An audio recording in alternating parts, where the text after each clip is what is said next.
My brother told me I was just a burden on this family, and his wife laughed when she called my son fatherless. But when my 8-year-old stood on that chair at dinner and pulled out what he'd been secretly working on for weeks, even my stone-cold grandmother broke down crying. Hi, everyone. I'm Sarah, and I need to tell you about the Thanksgiving dinner that changed everything. I'm 28 years old, and for the past 2 years, I've been raising my son Mason completely on my own. His father walked out when Mason was 6, leaving us with nothing but a stack of unpaid bills and a broken lease. Since then, I've been working part-time as a dental assistant while Mason's at school, and let me be honest with you, some months we're eating ramen noodles for dinner more nights than I care to admit. But this story isn't really about me. It's about my incredible 8-year-old son, Mason, who has these bright, curious eyes that seem to notice everything, even when I wish he wouldn't. Mason loves to draw and write little stories, and he's always been the kind of kid who watches people carefully, like he's trying to figure out how the world works. He's quiet, maybe too quiet sometimes, but when he does speak up, it's usually something that catches you completely off guard. Now, you need to understand my family dynamics to really get why this dinner was so significant. My older brother Derek is 32 and basically everything I'm not. Successful marketing executive, beautiful house in the suburbs, married to his college sweetheart Brittany. Derek drives a brand new BMW, takes vacations to Europe, and has never had to choose between paying the electric bill or buying groceries. He's always been my parents' golden child, and honestly, I've spent most of my adult life feeling like the family disappointment. Brittany, Derek's wife, is 29 and has perfected the art of making cutting remarks with a smile. She's never had to work because Derek makes enough money for both of them, and she spends her days at yoga classes and lunch dates with other wives who've never had to worry about anything real. Brittany has this way of asking questions that sound caring, but are actually designed to highlight everything that's wrong with your life. "Oh, Sarah, you're still in that tiny apartment? How cozy," that kind of thing. Then there's my grandmother Ruth, who's 74 and has been the backbone of our family for as long as I can remember. Grandma Ruth survived the Great Depression, raised 4 kids as a single mother after my grandfather died young, and built a small business from nothing.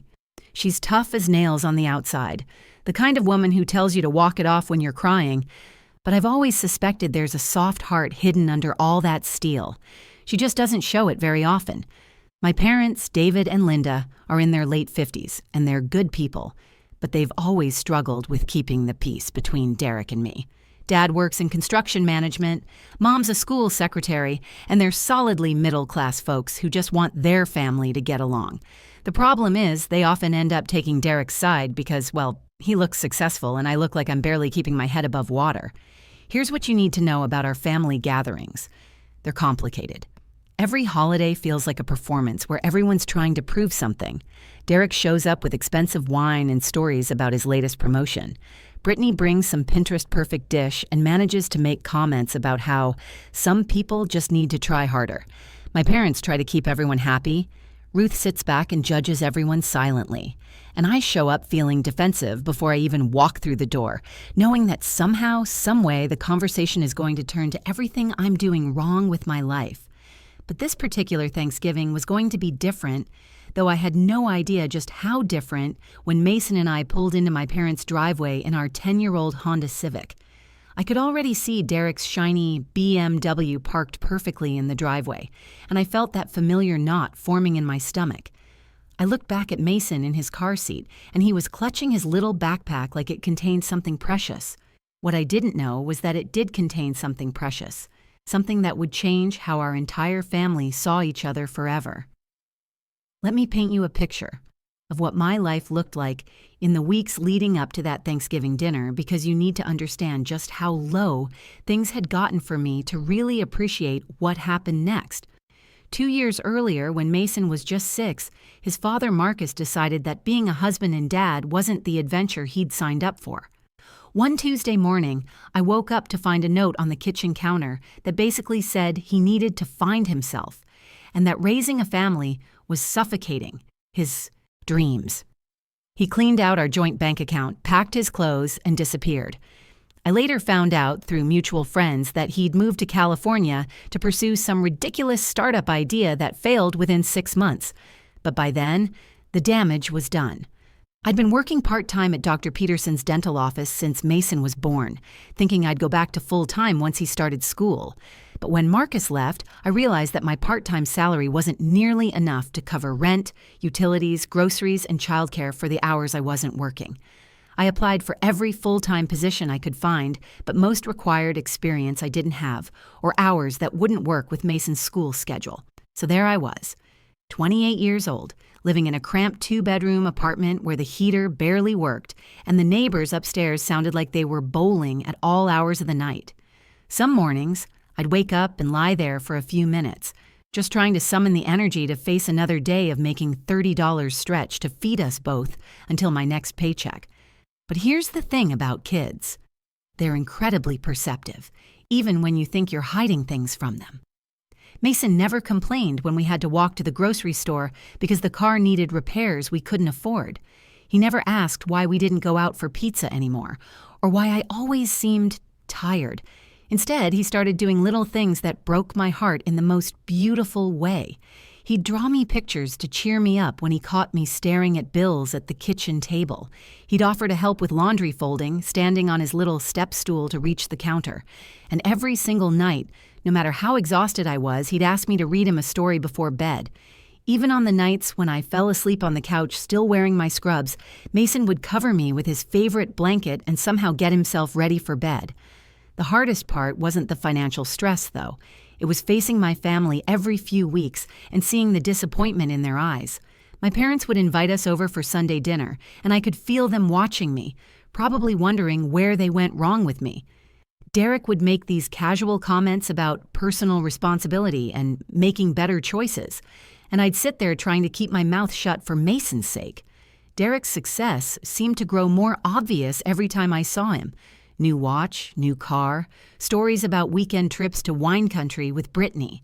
Meanwhile, I was clipping coupons and buying generic cereal. The contrast was painful, but what made it worse was how Derek seemed to enjoy pointing it out. He'd ask questions like, "So Sarah, any job prospects on the horizon?" in this concerned voice that fooled everyone except me. As Thanksgiving approached this year, I seriously considered making up an excuse to skip it. Mason had been asking questions that worried me. Things like, why doesn't Uncle Derek like us very much? And is it my fault that Daddy left? How do you explain adult failures and family politics to an 8-year-old who just wants everyone to get along? But Mason was excited about seeing his grandparents and his cousins, Derek and Brittany's kids who only showed up to family events twice a year. He'd been talking about it for weeks, asking if he could help Grandma Ruth in the kitchen and wondering if Grandpa David would tell him more stories about the old days. What I didn't realize was that during those weeks of anticipation, Mason had been working on something in secret. I'd started noticing him staying up a little later than usual, and sometimes I'd hear him whispering to himself in his room after I thought he'd gone to sleep. When I'd check on him, he'd quickly hide whatever he was working on and smile innocently. I figured he was just excited about the holiday, maybe drawing pictures or practicing writing his name. I had no idea that my quiet, observant little boy was creating something that would completely change how our family saw each other. Looking back now, I should have paid more attention to those late-night whispers and hidden projects, but I was so caught up in my own stress and anxiety about facing another family gathering where I felt like the failure that I missed, the signs that Mason was preparing something extraordinary. The moment Mason and I walked through my parents' front door that Thursday afternoon, I knew this was going to be worse than usual. Derek and Brittany had arrived first, as always, and I could hear Derek's booming voice from the living room telling some story about closing a major deal. His BMW was parked prominently in the driveway like a statement, while my little Honda looked embarrassed sitting behind it. "There's our Sarah," Mom called out, but I caught that slight worry in her voice that meant she was already bracing herself for potential family drama. Dad hugged me and ruffled Mason's hair, whispering, "Good to see you, kiddo," in that gentle way he had. Mason immediately ran to find Grandma Ruth in the kitchen, where she was pulling her famous stuffing out of the oven. I followed, hoping to avoid the living room for a few more minutes, but Derek's voice carried into every room. "I'm just saying, Dad, the housing market's incredible right now.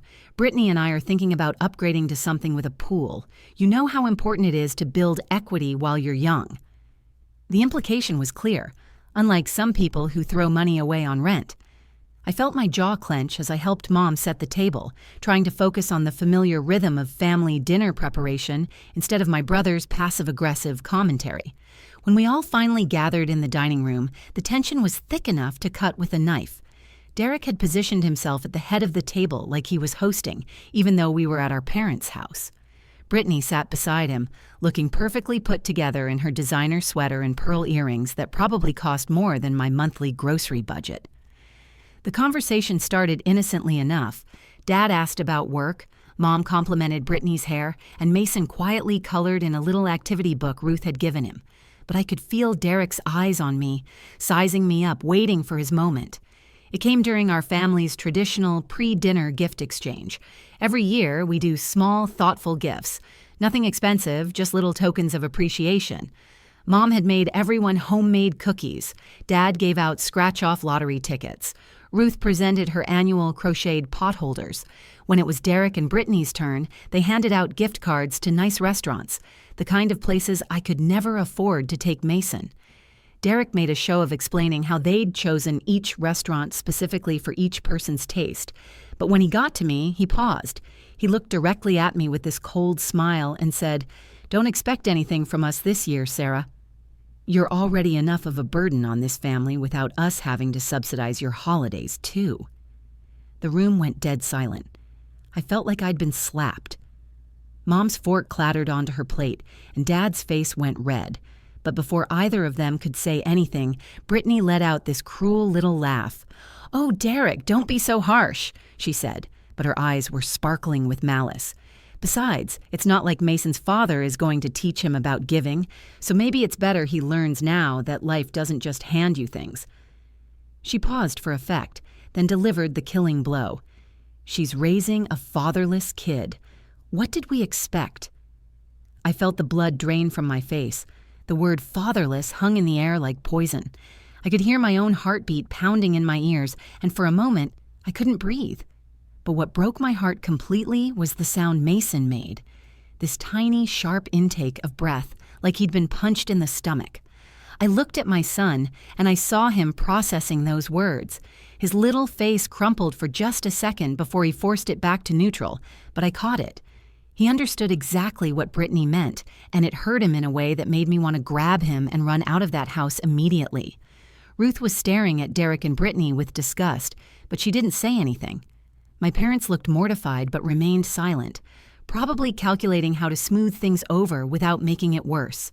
The coward in me wanted to apologize, to make some excuse about why we needed to leave early. But then I saw Mason's little hands gripping his activity book so tightly his knuckles were white, and something fierce rose up in me. I was about to stand up, about to tell my brother exactly what I thought of him and his wife, when Mason quietly pushed back his chair and walked over to where he'd left his backpack by the front door.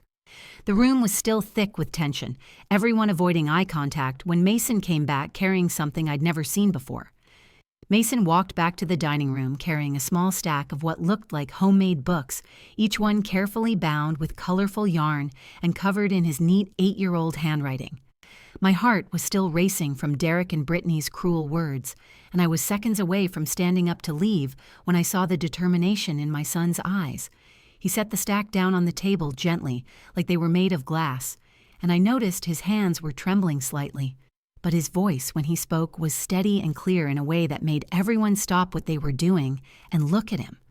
"I made something for everyone," he announced, his small voice cutting through the toxic atmosphere that had settled over the dinner table. "I've been working on them every night after Mom falls asleep." My breath caught in my throat. All those nights I'd collapsed on the couch after long shifts at the dental office, still wearing my scrubs, too exhausted to make it to my own bed. All those times I'd wake up at 2 a.m. to find a blanket draped over me and Mason already tucked into his own bed. I'd thought he was just being responsible about his bedtime. But now I realized what he'd really been doing. The room had gone completely quiet. Even Derek had stopped his smug commentary, and Brittany was staring at Mason with obvious confusion, like she couldn't understand why this kid was interrupting the adult conversation with his little craft project. But Mason wasn't deterred by the attention. If anything, he seemed to grow more confident as he realized everyone was listening. He climbed up onto his chair so he could see over the table better, and I watched my brave little boy stand up in front of the family that had just torn us apart. Everyone always talks about what families are supposed to be like, Mason continued, his voice getting stronger with each word, and I wanted to show you what our family looks like to me.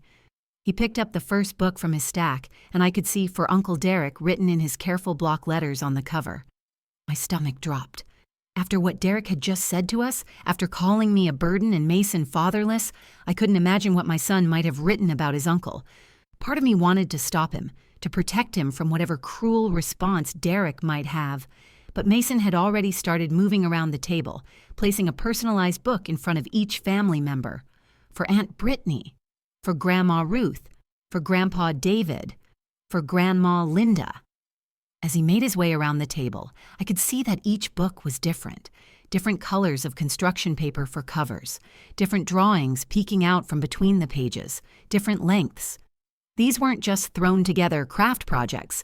These were carefully thought out, individually created gifts that had clearly taken him weeks to complete. When he placed a book in front of me, I saw that mine was the thickest of all, bound with blue yarn that matched my favorite sweater. The cover had a drawing of the two of us, holding hands, and underneath, in his neat handwriting, "For Mom, my hero." I felt tears spring to my eyes immediately, but Mason wasn't done yet. He climbed back up onto his chair and looked around the table at all of us.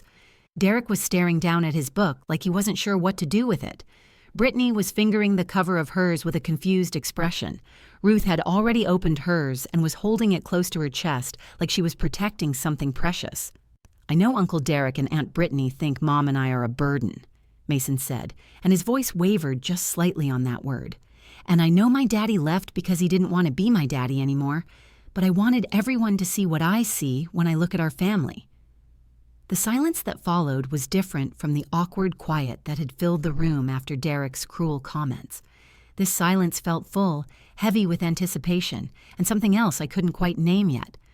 Mason looked directly at Derek, then at Brittany, then at each family member in turn. "These books are about all the good things I remember about each of you, because that's what I think families should do. Remember the good things about each other. And then, with the wisdom that sometimes comes from the mouths of children," he added, "I think maybe everyone forgot that we're supposed to love each other, even when things are hard." What happened next was one of those moments that, even as it's happening, will change everything forever. Mason stood there on his chair, waiting patiently as everyone slowly opened their handmade books. The silence in the room was electric, like the air before a thunderstorm. Derek was the first to open his book, and I watched his expression shift from dismissive curiosity to genuine shock. His book fell open to a drawing of him and Mason throwing a football in my parents' backyard last summer. It wasn't a sophisticated drawing. It had that wonderful childlike quality where the proportions were all wrong, and Derek looked like a stick figure with a giant head. But the joy radiating from the page was unmistakable. Under the drawing, in Mason's careful handwriting, were the words, "Uncle Derek is really good at explaining things. He taught me how to throw a spiral even when I kept dropping the ball. He was very patient, and he made me feel like I could learn anything if I tried hard enough." I remembered that day. Derek had been showing off, honestly, trying to prove he'd be a better dad than Mason's absent father. But Mason had seen it completely differently. He'd seen kindness and patience and attention. Derek turned the page, and there was another drawing. This one of Derek helping Mason build a tower with blocks while the adults talked at Christmas last year. The caption read, "Uncle Derek has really good ideas about how to make things strong so they don't fall down. He helped me make the tallest tower ever." I watched my brother's face crumble as he read. His hands were shaking slightly as he turned each page, seeing himself through the eyes of the nephew he'd just called fatherless. Brittany had opened her book too, and her perfectly composed expression was starting to crack. Her book showed a drawing of her painting Mason's nails with clear nail polish during a family barbecue, with the caption, "Aunt Brittany taught me how to make my nails shiny, and she said boys can like beautiful things too. She has really good ideas about colors." The next page showed Brittany helping Mason braid friendship bracelets during another family gathering. Aunt Brittany showed me how to make something beautiful with just string and patience. She said the best gifts are made with your hands and your heart. I remembered those moments too, but I'd seen them differently at the time. I'd seen Brittany trying to prove she was good with kids, maybe practicing for the children she and Derek talked about having someday. But Mason had seen genuine care and attention. Ruth was holding her book against her chest, tears streaming down her weathered cheeks. When she finally opened it so we could see, the first page showed her secretly slipping cookies to Mason in the kitchen, with the words, "Grandma Ruth always makes sure I'm not hungry, even when she pretends to be strict. She gives the best hugs, but only when no one is looking." The next page was a drawing of Ruth teaching Mason how to knead bread dough, his little hands covered in flour next to her experienced ones. Grandma Ruth knows how to make everything better with food and love. She told me that the secret ingredient in all her recipes is caring about the people who eat them. But it was my book that completely undid me. When I opened it with trembling hands, the first page showed a drawing of me in my dental assistant scrubs, but Mason had drawn a superhero cape flowing behind me. The caption read, "My mom works harder than anyone I know so I can have everything I need. She's like a superhero, but instead of fighting bad guys, she fights worry and sadness to keep me safe." The next page showed us reading together on our little couch, both of us under the same blanket. "My mom reads to me every night, even when she's so tired she can barely keep her eyes open. She says stories can take us anywhere we want to go, even when we can't afford to go places." Page after page revealed how my son saw our life together, not as a struggle or a failure, but as an adventure we were on together. "My mom says we're a team and teams take care of each other. She never makes me feel bad that it's just us two. She says some of the best families come in small packages." As each family member read through their books, the room filled with a different kind of silence. Derek was crying openly now, something I hadn't seen him do since we were children. Brittany had her hand over her mouth, staring at Mason like she was seeing him for the first time. And Ruth, my tough-as-nails grandmother, who had never shown weakness in front of anyone, looked directly at Derek and said in a voice thick with emotion, "This child sees what family really means, and we've been showing him the opposite." What followed was the kind of silence that feels sacred, like being in a church or watching a sunrise.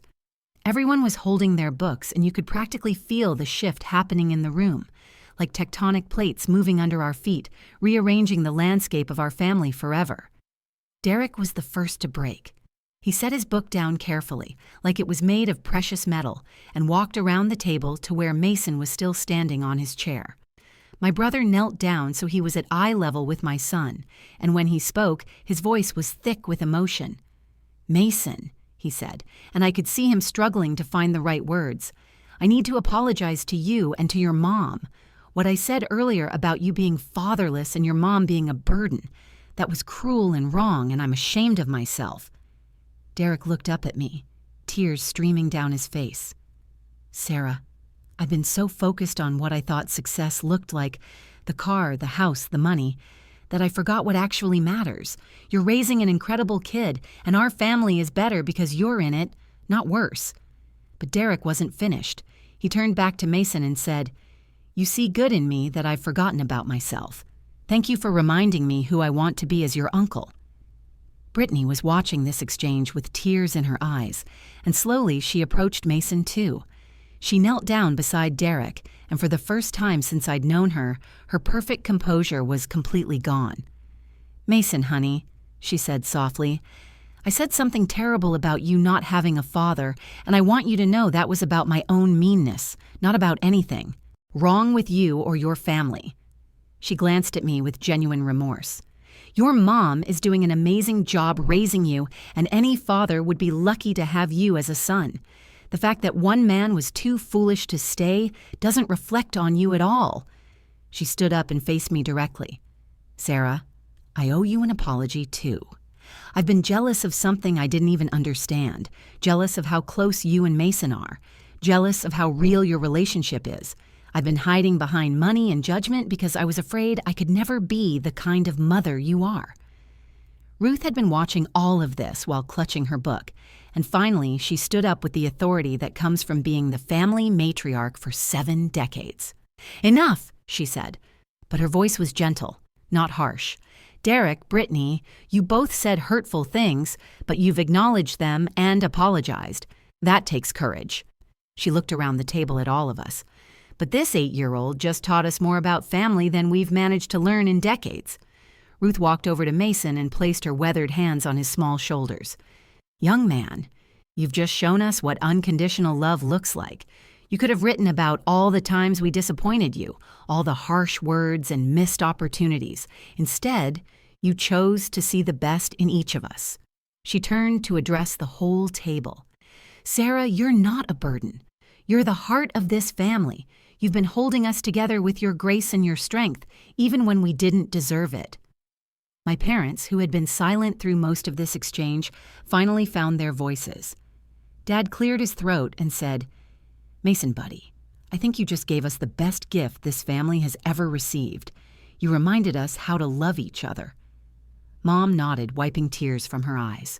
"From now on, these books are going to be the centerpiece of every family gathering, not to pressure anyone to recreate them, but to remind us of what we learned today."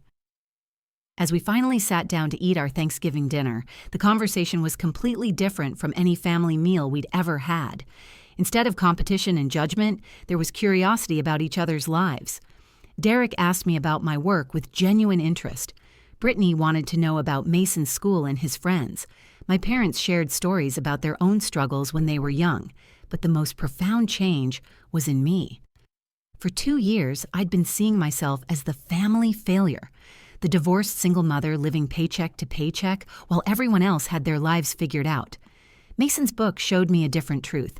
I wasn't failing at being a mother. I was succeeding in ways that mattered more than money or status. That night, after we got home to our little apartment, Mason and I sat on our couch reading one of his library books together.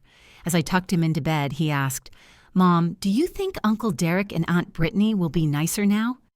"I think they remembered something important today about how families are supposed to treat each other," I told him. 6 months later, our family is completely transformed.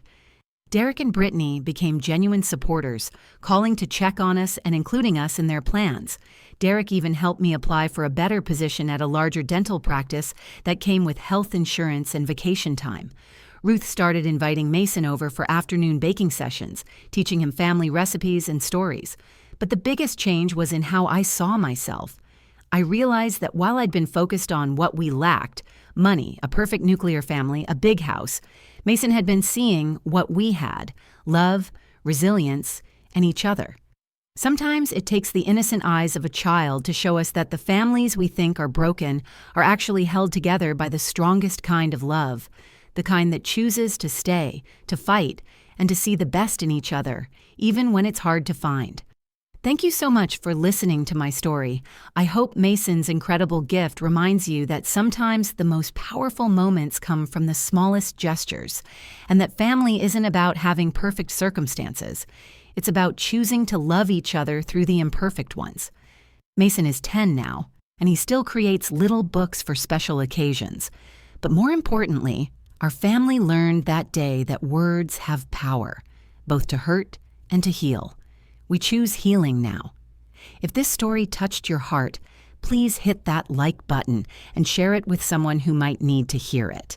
Have you ever experienced a moment when a child's perspective completely changed how you saw a situation? I'd love to hear about it in the comments below. And if you want to hear more real-life stories about family, resilience, and the unexpected moments that change everything, make sure to subscribe and hit that notification bell. Thank you for being part of this community where we celebrate the